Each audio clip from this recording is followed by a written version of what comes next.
To the left of the wall is a bola.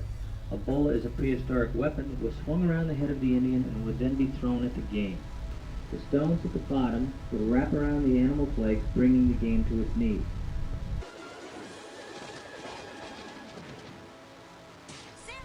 In the bottom of the window is a stone scraper that was hafted on a handle in order to scrape hides. What makes this scraper interesting is that the stone was an ordinary spear point.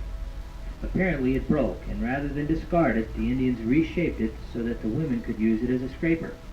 In the center of the window is a post mold. A post mold is a discoloration in the soil that represents a scientific clue to archaeologists looking for artifacts. Indians used pits for many things. They used them for food storage, some of them being as deep as 12 feet. They used them for garbage or refuse pits. They used them for post holes to support the legs that held up their bark homes, and in the winter months when the ground was frozen, they would probably bury their dead in these pits. Archaeologists discovering a pit or post hole oftentimes meant that they had discovered a village site. To the right of that is a piece of bone or antler shaped on a handle so that it could be used to punch holes in the leather for making clothing. And to the right of this is a famous stone axe. The stone axe is not to be confused with a tomahawk. A tomahawk was a Delaware Indian word originally meaning tomahawkin or club. English changed the name to tomahawk meaning axe. Indians fought with clubs, not with axes. The stone axe was made by beating away at it with a very hard creek cobble called a hammerstone. It took about 55 hours at 114 pecks a minute to shape a stone axe. You can see if you look closely the many pot marks on the stone. The groove was made by rubbing river grass back and forth with wet sand. Obviously the axe is quite dull, so if the Indians wanted to fell a tree, what they would have to do is displayed under the little studio light on the left to the wall. First of all, the Indians would pack wet mud around the tree they were going to fell, about 3 or 4 feet above the ground. Then they would set fire to the trunk. As the wood began to char and burn, they would then take their stone axe and begin chopping the wood. Naturally, charcoal would be much softer to chop than green wood.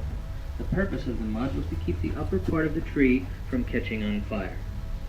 Please step into our bark house. Many Indians lived in teepees or tents made from animal skin.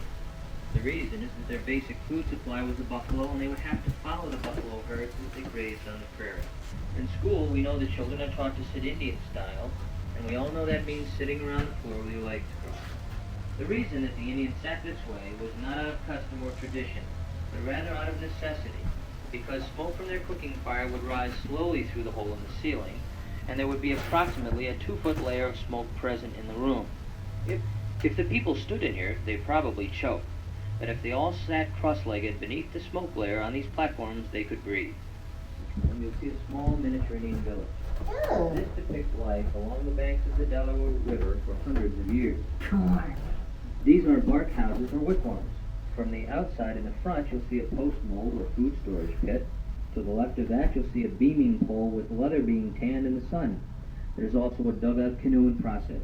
Birch trees grew too small in the Poconos to make birch bark canoes, so the Indians would burn down and hollow out trees and use these trees or dugouts for travel. To the right of that in the field is some corn growing. What's interesting is that women did the gardening, not because they were subservient to the men, but because women discovered agriculture on a worldwide basis. As a matter of fact, they would grow the beans and the corn in the same field together. The bean would grow the corn stalks for support, thus eliminating the need for bean poles. And then they would grow squash in among the plants because squash had vine-like leaves which would discourage small animals and rabbits from getting into the garden. Stone or sand. At ground level, long skinny pieces of clay would be rolled out and looped into a circle and pinched where they overlapped. Coil upon coil would be built until the pot reached the size that the Indian wanted. At this point, a wet stick was used to smooth the outside of the wet clay, and the pottery would be dried in the sun. About 10 days later, a very hot fire would be built from oak, and all the pottery would be put under the hot coals of the fire. When the pottery turned white from heat, they would be removed and let cool. Then the Indians would hit the pottery with their finger, and if it had a ring to it, something like your everyday china, the pottery was tempered and would be used for cooking.